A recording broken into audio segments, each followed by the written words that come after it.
कहानी की स्टार्टिंग में हमारे मेन कैरेक्टर को दिखाते हैं जिसका नाम साकाता यूची होता है और वो स्कूल से अपने घर जाता है जहाँ पर काफ़ी क्यूट उसकी फियांसी उसका इंतजार कर रही होती है और उसके आने पर उसका वेलकम करती है। अपने क्लासमेट के साथ में उसका मैरिज लाइफ का शुरुआत कैसे हो गया वो जानने के लिए हमें बस थोड़ा सा पीछे जाना पड़ेगा। अब इसी के साथ में कुछ टाइम पहले का सीन दिखाया जाता है जहाँ पर साकाता अपने क्लास में बैठकर काफ़ी ज़्यादा बोर हो रहा होता है। तभी उसका दोस्त कुराई मासाहारू जो कि 5 सालों से उसका क्लासमेट होता है वो आकर उसे अचानक गुदगुदी करने लगता है। मगर साकाता वैसा रिएक्ट नहीं करता जैसे वो सोच के बैठा था क्योंकि साकाता किसी दूसरी सोच में खोया होता है और वो ये होता है कि स्कूल आने से पहले ही उसके डैड उससे कॉल करके बताए होते हैं कि वो पूरे साल के लिए दूसरी जगह पर रहने के लिए जा रहे हैं और वो अपने क्लाइंट की बेटी से यूची का यानी कि साकाता यूची का रिश्ता को पक्का कर दिए हैं और उसे उसी लड़की के यानी कि अपने फियांसे के साथ में अब रहना पड़ेगा। यूची 2 चीज़ों को लेकर काफ़ी ज़्यादा परेशान होता है। पहला होता है कि उसके डैड का डिवोर्स हो गया होता है जिससे यूची का शादी पर विश्वास उठ गया होता है और दूसरा ये होता है कि जब वो अपने जूनियर हाई के 3rd ईयर में था तब उसके साथ में कुछ हो गया था इसलिए वो लड़कियों से दूर भागते रहता है। यही सब सोच सोच कर वो काफ़ी ज़्यादा परेशान हो रहा होता है। मगर तभी उसका दोस्त मासा उससे कहता है कि 5 साल तो मैंने लगता है कि काफ़ी ज़्यादा अमेजिंग है। अगर 5 साल तक मैं किसी लड़की के साथ होता तो ज़रूर हमारे बीच में कुछ सस्पिशियस होने लगता ना। यूची कहता है कि लड़की हो या फिर लड़का हो मुझे कोई फ़र्क नहीं पड़ने वाला है। मासा कहता है कम ऑन यार अपने चांस को बर्बाद मत करो। एनीवे उसका मतलब ये होता है कि मैं निहारा को अभी डेट कर रहा होता। यूची उससे कहता है कि वो अभी यहीं पर है और हमारी बातें भी सुन सकती है। वहीं पर निहारा मोमोनो को दिखाते हैं जो कि क्लास की काफ़ी खूबसूरत लड़की होती है। वो यूची को देखकर विंक करती है। वो देखकर यूची जल्दी से दूसरी तरफ में देखते हुए सोचता है कि मैं उसे स्टैंड नहीं कर सकता हूँ। मैं 3D लड़कियों से जितना चाहे उतना दूर रहना चाहता हूँ। यही सब सोचते सोचते उसकी नज़र एक दूसरी प्लेन लुकिंग लड़की पर चली जाती है जो कि एक चोटी बांधी होती है, चश्मा पहनी होती है और नर्ड बनकर किताबें पढ़ रही होती है। उसे देखकर यूची सोचने लगा होता है कि वो लड़की कौन है, वो शायद अपने आप को इंट्रोड्यूस की थी ना। ये सोचकर वो मासा से उसके बारे में पूछ लेता है मगर मासा भी काफ़ी ज़्यादा हैरानी से कहता है कि ये काफ़ी अजीब बात है, मैं भी उसे नहीं जानता हूँ। ये सुनकर वो सोचता है कि प्लेन लुकिंग गर्ल है, कितना अच्छा है, बिल्कुल ऐसे ही एडोलेसेंट लाइफ में जीना चाहता हूँ। मैं ऐसे शांति भरा लाइफ हर एक दिन जीना चाहता था। अब यहाँ पर उसके पास्ट के बारे में पता चलता है कि क्या हुआ था। जब वो अपने जूनियर हाई के 3rd ईयर में था तब वो काफ़ी ज़्यादा इंथुजियास्टिक और काफ़ी ज़्यादा खुश मिजाज और जोली टाइप का बंदा हुआ करता था। वो अपने आप को सभी का सेंटर ऑफ अटेंशन समझा करता था। वो भी सभी लोगों से आराम से बात कर लिया करता था। लेकिन एक दिन स्कूल के बाद में वो सभी लोग ऐसे मजाक करते हुए जा रहे थे और यूची अकेले में एक लड़की से कन्फेस कर देता है कि hey do you wanna go out with me. मगर वो लड़की यूची को पोलाइटली मना कर देती है। उस रिजेक्शन के बाद में यूची उसके बारे में ज़्यादा कुछ नहीं सोचा था। यूची सच में बस यही विश किया था कि बस यही हुआ होता। लेकिन इसके अगले ही दिन में वो लड़की सभी लोगों को उसका फील्ड कन्फेशन के बारे में बता देती है और सभी लोग उसका काफ़ी ज़्यादा मजाक उड़ाना शुरू कर देते हैं। और वही वो वक्त था जब उससे ये हिट हुआ था और तब से वो पहले के जैसा चेयरी पर्सन नहीं रहा। अब इसी के साथ में स्कूल का छुट्टी हो जाता है और यूची काफ़ी ज़्यादा बोर होते हुए अपने घर नहीं जाने के बारे में सोच रहा होता है क्योंकि घर में उसकी सो कॉल्ड फैंसी उसका इंतजार कर रही होगी। यही सब सोचते सोचते वो एक गेम का कैरेक्टर जिसका नाम यूना होता है उसका कीचेन निकाल कर देखते हुए कहने लगा होता है अरे यार ये कितनी क्यूट है। Love idol dream iris stage ये एक तरह का ब्राउजर गेम तरह का गेम है। उनमें काफ़ी सारा फुल्ली वॉइस्ड कैरेक्टर होता है और वो लोग काफ़ी सारा शो रेडियो पर उनके वॉइस एक्ट्रेस के साथ में होल्ड करते रहते हैं। जब यूची इस गेम से हुक हो गया था तब वो अपने आप को सबसे अलग करके अपने रूम में सेट करके अपने आप को उस रिजेक्शन से रिकवर करने लगा था और वो इस गेम कैरेक्टर यानी कि यूना को लेकर काफ़ी ज़्यादा पगला गया था। और जब वो उसे गांचा से बाहर निकाला था तब तो वो और ज़्यादा पगला गया था। यूची उस कैरेक्टर से बिल्कुल विविच हो गया है। उसका एक्सप्रेशन, वाइब, उसका आवाज़ वो सब यूची को उससे शादी करने का मन बनवा दिया है। अपने उस इंसिडेंट के बाद में वो 3D लड़कियों के प्यार में पड़ने से उसे थोड़ा सा काफ़ी ज़्यादा डर लगने लगा है। चाहे वो उन्हें कितना ही क्यों ना चाह ले वो तो उनका असली फीलिंग्स को नहीं जान पाएगा ना क्योंकि ये कोई गेम तो है नहीं। यूची उन्हें हर्ट कर सकता है या फिर वो यूची को हर्ट कर सकती है। अगर यूची को उन फीलिंग से सच में डील करना भी पड़ता है तो वो उन फीलिंग को यूना के लिए यूज करने के लिए कुछ भी करने को तैयार है क्योंकि उसके अनुसार 2D गर्ल्स तुम्हें कभी भी बिट्रे नहीं करेगी। यूची उस यूना कैरेक्टर को वेडिंग का ड्रेस में इमेजिन करके काफ़ी ज़्यादा खुश होकर वहाँ से जा रहा होता है, मगर तभी उसकी नज़र उसी प्लेन लुकिंग लड़की पर चली जाती है जो कि पेड़ पर से एक लेटर को निकालने की कोशिश कर रही होती है, मगर उसका लेटर काफ़ी ज़्यादा ऊपर में फंसा होता है, इसलिए वो उसे निकाल नहीं पा रही होती है। वो देखकर यूची जाकर उसका हेल्प करते हुए वो लेटर निकालकर उसे दे देता है और वो सोचता है कि मैं सच में 3D लड़कियों के झमेले में नहीं पढ़ना चाहता हूँ। वहीं पर वो लड़की उस लेटर को लेकर थैंक्स बोलते हुए कहती है कि ये मेरे लिए सच में काफ़ी ज़्यादा इंपॉर्टेंट है। उसका ब्यूटी को देखकर यूची पता नहीं क्यों बस एक पल के लिए स्टंट रह जाता है और उसे उस गेम का एक सीन याद आ जाता है, मगर जल्द ही वो अपने होश में आकर कहता कोई बात नहीं, ये बोलकर वो वहाँ से जाने लगता है और जाते हुए अपने मन ही मन कह रहा होता है कि अच्छा कि यूना-चान यहाँ पे नहीं है, मैं अपने बात से मुकर कर 3D लड़कियों की तरफ नहीं जाऊँगा। यही सब सोचते सोचते वो अपने घर पहुँच जाता है, जहाँ पर वो लड़की भी उसके साथ साथ वहीं पर चली जाती है, जिससे वो थोड़ा सा कंफ्यूज होते हुए पूछते हैं कि तुम मुझे फॉलो क्यों कर रही हो। वो लड़की कहते हैं कि मैं भी यही पूछ सकती हूँ कि तुम मुझे फॉलो क्यों कर रहे हो। यूची कहता है क्योंकि ये मेरा घर है। तभी उसकी बहन नायू दरवाज़ा खोलकर उससे कहती है कि तुम काफ़ी ज़्यादा लेट हो गए हो। ये बोलकर उसकी नज़र वही यूना वाला किचन पर चली जाती है, जिससे देखकर नायू थोड़ी सी अननॉय हो जाती है और अपना असहमति जताने लगती है, जो सुनकर वो भी उस पर चिल्लाने लगता है कि यूना-चान तो पूरा ह्यूमैनिटी का होप है। और इसी के साथ में वो दोनों भाई बहन फिर से अपना आर्ग्यूमेंट करना शुरू कर देते हैं। तो वहीं पर इससे वो लड़की अपने आप को एक काफ़ी ज़्यादा ऑकवर्ड पोजीशन में पाती है, मगर यूची के मुंह से आइरिस गेम के यूना के बारे में सुनकर वो उसके बारे में पूछ लेती है। यूची उसका जवाब तुरंत देते हुए कहता हाँ मैं उससे बहुत ज़्यादा प्यार करता हूँ। ये सुनकर वो लड़की थोड़ी सी खुश होकर उसे थैंक्स कहती है। यूची थोड़ा सा कन्फ्यूज होते हुए उससे कहता है कि तुम मुझे थैंक यू क्यों बोल रही हो। वो लड़की कहता है क्योंकि यूमी यूना मैं ही हूँ। ये सुनकर यूची थोड़ा सा शॉक्ड होते हुए सोचता है कि ये क्या बोल रही है। ये सोचकर वो उससे पूछती है कहीं तुम्हारा नाम और सरनेम सेम तो नहीं है ना।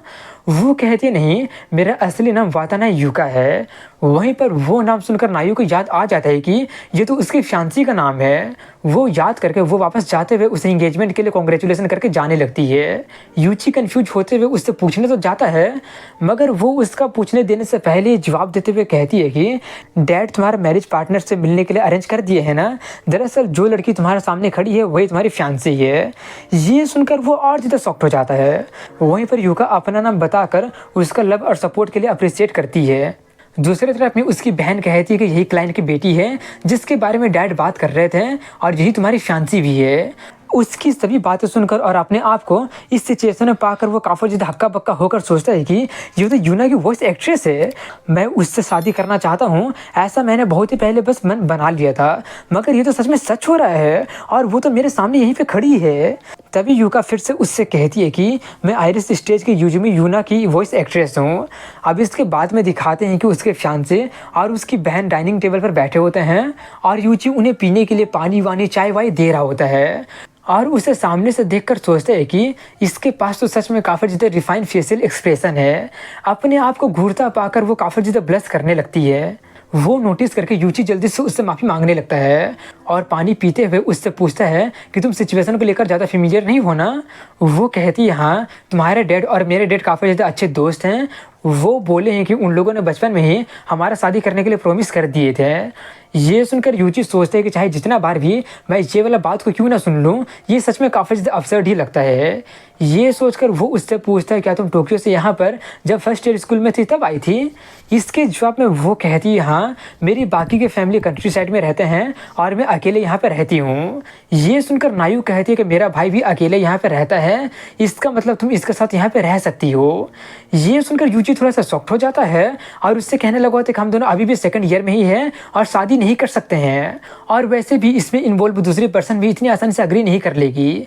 ये बोलकर वो अपनी बहन से कहता है कि देखो नायू, तुम्हें पहले से ही पता है कि मैंने अपने आप से प्रॉमिस कर लिया है कि मैं 3D लड़कियों में किसी भी तरह के रिलेशनशिप में इंगेज नहीं होऊंगा। जब से डैड का डिवोर्स हुआ है मेरा शादी पर से भरोसा उठ गया है और मुझे फिर से रिजेक्ट होने का कोई भी इंटरेस्ट नहीं है। ये सुनकर मायू कहते हैं हाँ हाँ बला बला बला बला, तुम ये लाखों बार बोल चुके हो और मैं सुनकर पक गई हूँ। वो गेम की कैरेक्टर ऐसे कहते हैं कि मैं तुमसे शादी करूंगी, तुम्हें खुश रखूंगी। क्या नाटक है ये सब यार। ये सुनकर यूची थोड़ा सा कड़े शब्दों में कहता है कि वो कोई कैरेक्टर नहीं है, उसका नाम यूना चान है। ये सुनकर मायू भी थोड़ी सी गुस्से में उठते हुए कहती है कि सपनों की दुनिया में जीना बंद करो और ये सब नाटक करना भी बंद कर दो, और हाँ जो भी हो कम से कम जाकर अपने वाइफ के साथ एंजॉय करो। यूची थोड़ा सा कंफ्यूज होते हुए पूछते हैं कि तुम इतना ज़्यादा गुस्सा क्यों हो रही हो, मगर वो इसका कोई भी जवाब ना देकर वहाँ से जाते हुए उन्हें आखिरी दम तक एक साथ रहने के लिए कॉन्ग्रेचुलेसन करके चली जाती है वहाँ से। उसके जाने के बाद में वो दोनों अकेले वहाँ पर होते हैं और वहाँ पे सिर्फ घड़ी का टिक टिक सुनाई दे रहा होता है, जिससे उनके बीच में काफ़ी ज़्यादा ऑकवर्ड माहौल बन गया होता है। मगर यूची इस ऑकवर्ड माहौल को तोड़ने के लिए थोड़ा सा हिम्मत करते हुए कहता है कि क्या तुम्हें पता है कि मैं एक हार्डकोर एनिमे नर्ड हूँ। ये सुनकर वो थोड़ी सी शॉक्ड हो जाती है। वहीं पर वो अपने बात को आगे बढ़ाते हुए कहता है कि मेरे पास में लड़कियों के साथ बातें करने के लिए कोई भी टॉपिक नहीं है और मैं सिर्फ एनिमे गेम और मांगा से रिलेटेड टॉपिक के बारे में ही बातें कर सकता हूँ। ये सब बोलकर वो उसे देखकर सोचता है कि वो सच में काफ़ी ज़्यादा अट्रैक्टिव है, मगर मेरा ये सब कहने से ये सभी सेटल हो जाना चाहिए। ये मैरिज टॉक यहीं पर ख़त्म होता है और इससे किसी को भी हर्ट नहीं होगा। मुझे इसके लिए डेट को ब्लेम करना होगा सब कुछ फ्लोट करने के लिए। वहीं पर यूका एक गहरी सांस लेकर उससे पूछती है कि तुम्हारा फेवरेट कैरेक्टर कौन है। ये सुनकर वो थोड़ा सा शॉक्ड हो जाता है क्योंकि जैसा उसे उम्मीद था वो ऐसा कुछ भी नहीं किए। यूका उससे कहती है कि एग्जाम्पल के लिए 48 या फिर किसी साकामिची ग्रुप में से कौन सा तुम्हारा फेवरेट है। वो कहता है कि मैं किसी आइडल ग्रुप को नहीं जानता हूँ। ये बोलकर वो सोचता है एक सेकेंड, हम तो किसी रियल वर्ल्ड के बारे में बातें नहीं कर रहे हैं ना। वहीं पर वो फिर से उससे पूछती है एनीवे फिर भी मुझे बता दो कि तुम्हारा फेवरेट कौन है। यूची पानी पीते हुए कहता है मैंने कहा ना मैं सिर्फ एनिमे गेम और मांगा के बारे में बातें करता हूँ।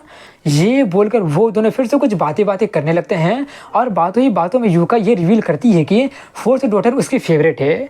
ये सुनकर वो थोड़ा सा शॉक्ड हो जाता है और कहता है कि थर्ड मेरी फेवरेट है। अब ये सुनकर तो वो भी थोड़ी सी शॉक्ड हो जाती है और इसी तरह से वो लोग बातें करना शुरू कर देते हैं, जिससे वो लोग थोड़े से खुश होते हैं, एम्बैरस होते हैं, थोड़ा सा गुस्सा होते हैं और अपना अपना फेवरेट कैरेक्टर का कैरेक्टरिस्टिक्स के बारे में बातें करते हैं।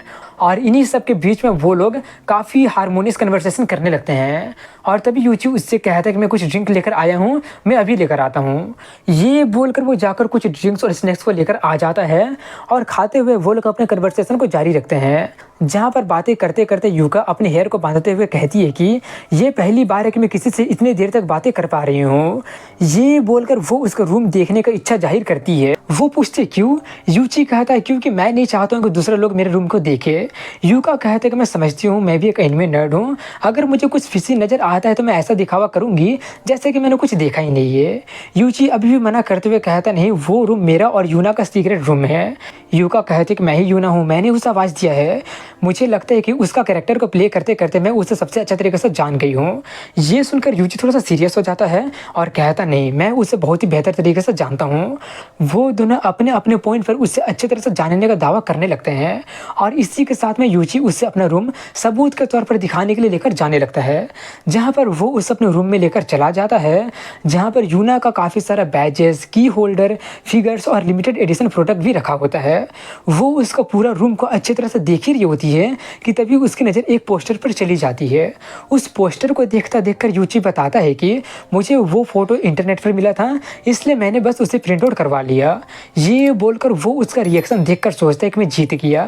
तभी यूका यूना की आवाज़ में एक लाइन कहती है, जो लाइन सुनकर यूची थोड़ा सा शॉक्ड होकर पूछता है कि क्या मैंने अभी अभी यूना का आवाज़ सुना।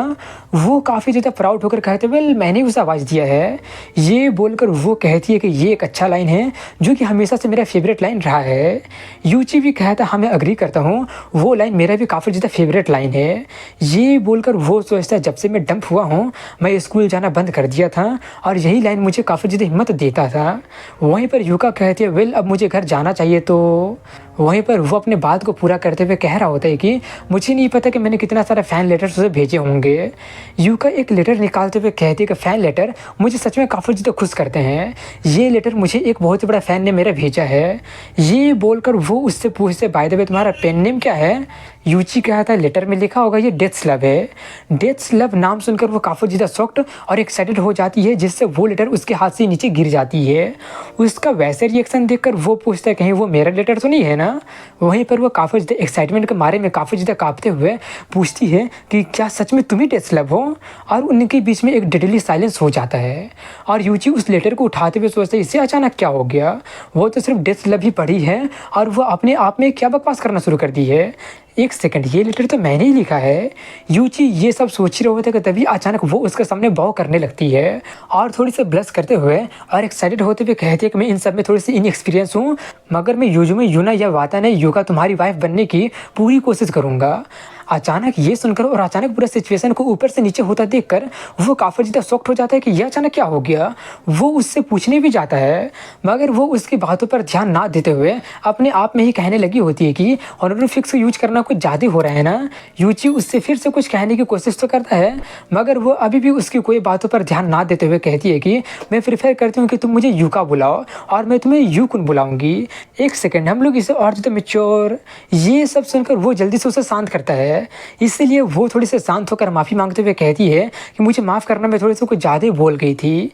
यूची कहता कोई बात नहीं, मैं बस थोड़ा सा ओवरवेल्म हो गया था।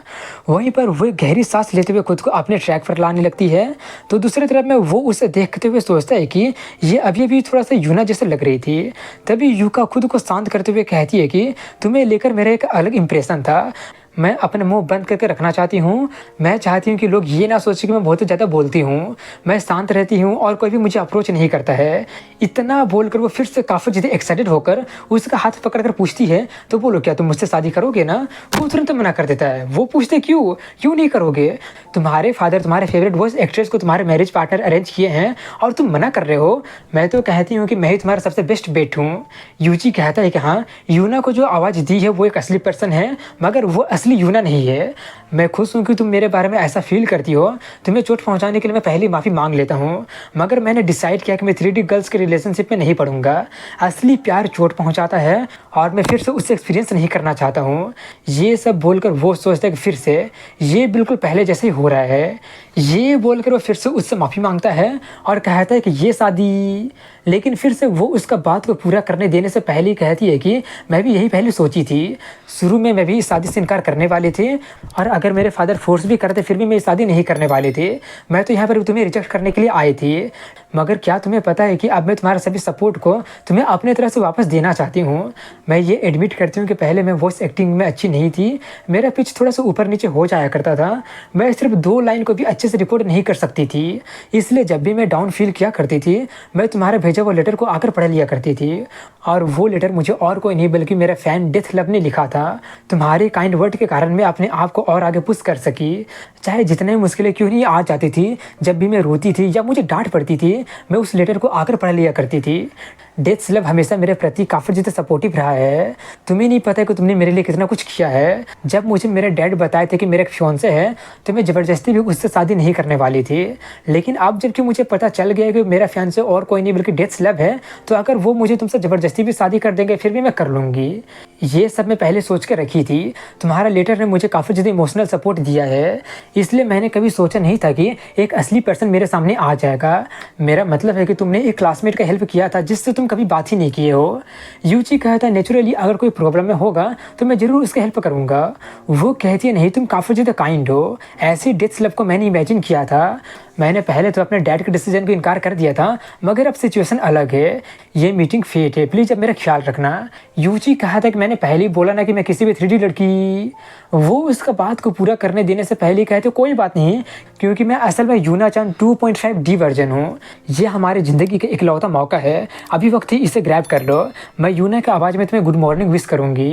यूची उससे तंग होकर मान जाता है, जिससे वो काफ़ी ज़्यादा खुशी से चमकने लगती है और कहती है कि अब बिना किसी रुकावट के मैं तुम्हारी वाइफ बनने की पूरी कोशिश करूँगा।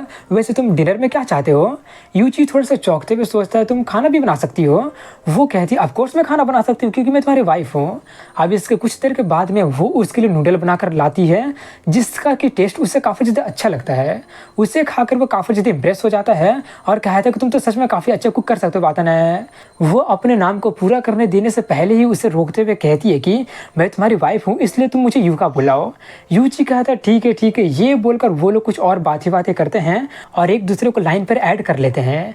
इसके बाद में खाना खाकर यूका उसके घर में नहा लेती है और वो अपना चश्मा और बाल को खुला छोड़ देती है, जिससे वो पहले से काफ़ी ज़्यादा खूबसूरत लगने लगी होती है और उसका पूरा का पूरा पर्सोना ही बदल गया होता है। उसे चश्मा ना पहने देखकर वो उससे पूछने जाता है। वो उसका सवाल को पूरा करने देने से पहले ही कहती है कि मैं उसे घर में खोल देती हूँ और अब जबकि मैं तुम्हारे साथ रह रही हूँ, ये बोलकर वो थोड़ी सी ब्लश करते हुए कहती है कि मैं बस तुम्हें अपना और अच्छा रूप दिखाना चाहती हूँ। उसका क्यूट साइड को देखकर यूची का हार्ट एक बीट स्किप कर जाता है और वो जल्दी से कहता है कि स्कूल में पकड़े मत जाना, तुम नाइयों के रूम को यूज कर सकती हो और हाँ, मैं तुम्हारे साथ रहने के लिए लुक फॉरवर्ड कर रहा हूँ। वो कहते हैं कि मैं शायद इनएक्सपीरियंस हूँ मगर मैं भी लुक फॉरवर्ड कर रही हूँ। ये बोलकर वो दोनों अपने अपने कमरे में सोने चले जाते हैं और यूची सोते हुए सोच रहा होता है और इसी तरह से वो मेरी फियांसी बन गई। मैं शायद अपने कब्र खोद रहा हूँगा मगर इतना भी मैंने गड्ढा नहीं खोद दिया कि मैं उसे भर नहीं पाऊँगा। तभी यूका उसे मैसेज करके गुड नाइट कहती है, इसलिए वो भी उसे गुड नाइट कह देता है और सो जाता है। अब इसके बाद में कल सुबह का सीन दिखाया जाता है जहाँ पर यूची उठ जाता है और नीचे उतरते हुए सोच रहा होता है कि आखिर किचन में कौन है। तभी वो किचन में यूका को पाता है जो कि ब्रेकफास्ट बना रही होती है, जिससे देखकर वो थोड़ा सा चौंक जाता है मगर जल्दी से उसे गुड मॉर्निंग कहता है। उसका वैसे रिएक्शन देखकर वो उससे कहती है कि तुम्हारा ये रिएक्शन थोड़ा लेट नहीं आ रहा है क्या। यूची कहता नहीं, तुम्हें ऐसा देखना है, स्कूल से काफ़ी ज़्यादा अलग लग रहा है। वो कहती है शायद हाँ, ये थोड़ा सा आउट ऑफ प्लेस लग रहा है। ये बोलकर वो अपने पोनी टेल करके और अपना चश्मा पहन कर पूछती है कि अब मैं कैसे लग रही हूँ। वो कहता है अमेजिंग, तुम तो तुरंत चेंज कर ली।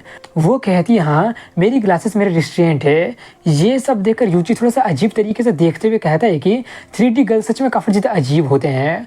वो पूछते क्यों। ये पूछकर वो उससे बताती है कि उन लोगों के साथ में कन्वर्सेशन करना काफ़ी ज़्यादा हार्ड होता है, इसलिए ग्लासेस के यूज करने से मुझे स्टैंडर्ड लुक मिलता है जिससे लोग मेरे करीब आते ही नहीं है। मैं ब्रेकफास्ट बना रही हूँ तो खा कर जाना। अब इसके बाद में ब्रेकफास्ट करने के बाद में वो लोग स्कूल जाने लगते हैं, जहाँ पर यूची जा ही रहा होता है कि तभी वो उसके करीब जाकर पूछती है कि क्या तुम्हें लगता है कि हमें एक साथ स्कूल जाना चाहिए और वो भी इतनी जल्दी ठीक होगा। ये बोलकर वो भाग कर कुछ कदम आगे चली जाती है, जिससे यूची एम्बैरस रह जाता है और सोचता है कि वाता ना यूका प्लेन लुकिंग क्लासमेट और मेरे फियांसे, ये प्लेन लुकिंग गर्ल सिर्फ ब्राइट ही नहीं है बल्कि इनोसेंट भी है। बाय द वे वो थोड़ी थोड़ी यूना को रिजेंबल भी करती है। ये सब सोचकर वो उससे फैंसी वाली बात को स्कूल में सीक्रेट रखने के लिए कहता है, जो सुनकर वो थोड़ी सी शॉक्ड हो जाती है। और इसी के साथ में यहीं पर इस एपिसोड की एंडिंग हो जाती है। वीडियो पसंद आएगा तो लाइक कमेंट शेयर के साथ में चैनल को सब्सक्राइब कीजिएगा। मिलता हूँ अगले वीडियो में, तब तक के लिए हैव अ गुड डे।